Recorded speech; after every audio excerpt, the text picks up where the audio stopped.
Akhirnya terungkap identitas pria bermobil yang menendang tukang bakso Mas Nasib. Junaidi, bos dari tukang bakso yang ditendang pria bermobil di kota Jambi, mengetahui ciri-ciri laki-laki yang menendang karyawannya di sekitar lokasi berjualan. Dilansir dari tribunjambi.com, Junaidi menuturkan melihat dan mengetahui identitas laki-laki yang tega menganiaya Iwan alias Mas Nasib. Mas Nasib terpental akibat mendapat tendangan dari pria tersebut. Peristiwa itu terekam dalam video yang kemudian viral di netizen Jambi. Junaidi menuturkan karyawannya berasal dari Bandung, Jawa Barat.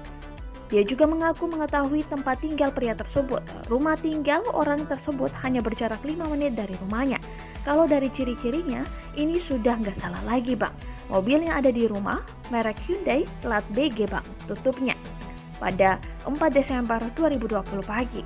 Junaidi pun juga mengaku mengenal pelaku. Katanya dalam keseharian pelaku juga bergaya preman. Setelah membuat laporan, Iwan tukang bakso yang viral lantaran ditendang pria bermobil di kota Jambi ini mengaku akan kembali mendatangi Polresta Jambi.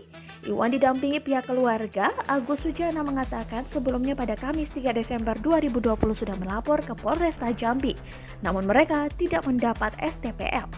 Dia mengatakan akan mendampingi Iwan yang sebelumnya dikenal sebagai Mas Nasib, tukang bakso yang viral di kota Jambi, untuk mendatangi Polresta lagi.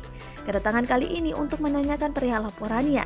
Menanggapi hal tersebut, Kasat Reskrim Polresta Jambi AKP Handes mengaku belum mendapat laporan terkait hal tersebut. Katanya hingga saat ini belum menerima secara langsung berkas laporan korban.